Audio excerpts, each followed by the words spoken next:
సిరిసిల్ల సహకార విద్యుత్ సంస్థ చేసే అభివృద్ధి కోసం శక్తి వంచన లేకుండా కృషి చేస్తున్నట్టు ప్రచారం చేసుకుంటున్న చైర్మన్ తీరుపై వినియోగదారులు మాత్రం విస్మయం వ్యక్తం చేస్తున్న పరిస్థితి నెలకొంది.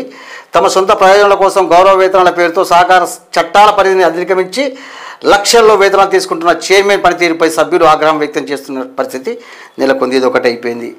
ఇక్కడ మనం ఫోన్ చేద్దాం, మనం చిక్కల రామారావు గారు కదా, ఆయనకు ఫోన్ చేద్దాం. ఇంకొకటి ఏంటంటే ఎంత ఇదే కకుర్తి టోల్ ట్యాక్స్ ఎగవేతకు మాస్టర్ ప్లాన్, ఓన్ ప్లేట్ వాహనానికి గౌట్ వెహికల్ స్టిక్కర్. ఇది కేటీఆర్ గారి పరిపాలనకు నిదర్శనం. ఇది ఇక్కడ చిక్కల రామారావు గారికి ఫోన్ చేద్దాం. మనం ఫోన్ చేసే ముందు ఒక మాట స్పష్టంగా చెప్తున్నా.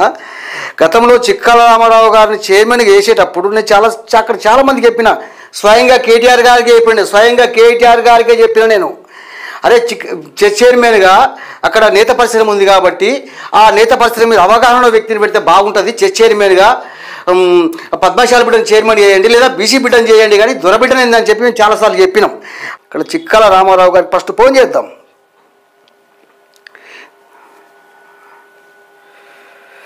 చిక్కల రామారావు ఫస్ట్ ఫోన్ చేసిన తర్వాత మనం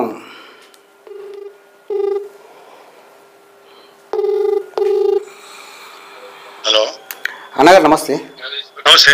అన్న వాసాలక్ష్మి అన్న. అన్న ఇది వార్తా కథలు బాగా వస్తున్నాయన్న మీ పైన, చైర్మన్ సార్ ఇదే తీరు, ఏం చేస్తాం, ఇదే కకుర్తి టోల్ గేట్స్ ఎగవేతకు మాస్టర్ ప్లాన్ అంటూ రకరకాల వార్తా కథనాలు వస్తున్నాయి. అన్నీ వస్తాయి అన్న, ఏం చేస్తాం మరి వచ్చినప్పుడు. నేను తప్పు చేయలేదు కాబట్టి భయపడతలేదు. సరే అన్న, మీరు లైవ్లో ఉన్నారన్న? ట్రోల్ చేస్తారు కదా అన్న, మీరు లైవ్లో ఉన్నారన్న? చెప్పండి. అదే ఒకసారి మేము వివరణ తీసుకుందాన్ని ఫోన్ చేసిన, ఏంది ఇది దీని మీదని.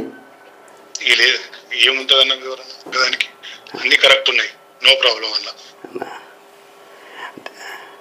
అంటే గతంలో కూడా మీరు గుర్తే మీకు పద్మశాలి ఓటేస్తేనే గెలిచినామా అనేటువంటి వ్యాఖ్యలు చేసిన సందర్భం మీకు తెలిసే, గతంలో 1 సంవత్సరం 2 సంవత్సరాల క్రితం. దాని విషయాన్ని పురస్కరించుకొని మరి ఏంది అని చెప్పి మీరు లైవ్ పెట్టినా, ఒకసారి మీ వివరణ ఇవ్వగలుగుతారా మీరు? ఏదైనా కరెక్ట్ అన్న, వాళ్ళు రాస్తారు, మనం ఏం చేస్తాం అంతే అంటారు. మనం చేసుకుంటూ పోవాలా, రాసుకుంటూ పోవాలి అంతే. ఎక్కడ కూడా తప్పు చేయలేదన్న. సరే, వాళ్ళు రాసుకుంటూ పోవాలి, మనం చేసుకుంటూ పోవాలి అంతే కదన్న. సరే అన్న, చేసుకుంటూ పోయేది కాదు, ఎట్లా అనద్దు అన్న. వాళ్ళు తప్పు రాస్తారు, మనం ఏం చేస్తాం అంటే పత్రికలు తప్పు రాసినట్టారు మీరు మీద కక్ష కట్టి. ఓకే అన్న, ఇది చైర్మన్ చిక్కల రామారావు గారు. పత్రికలే తప్పు రాస్తున్నారు, పత్రిక వాళ్ళు తప్పు కావాలని తప్పు రాస్తున్నారని పత్రికలు తప్పు చేసే ప్రయత్నం చేస్తున్నారు చిక్కల రామారావు గారు.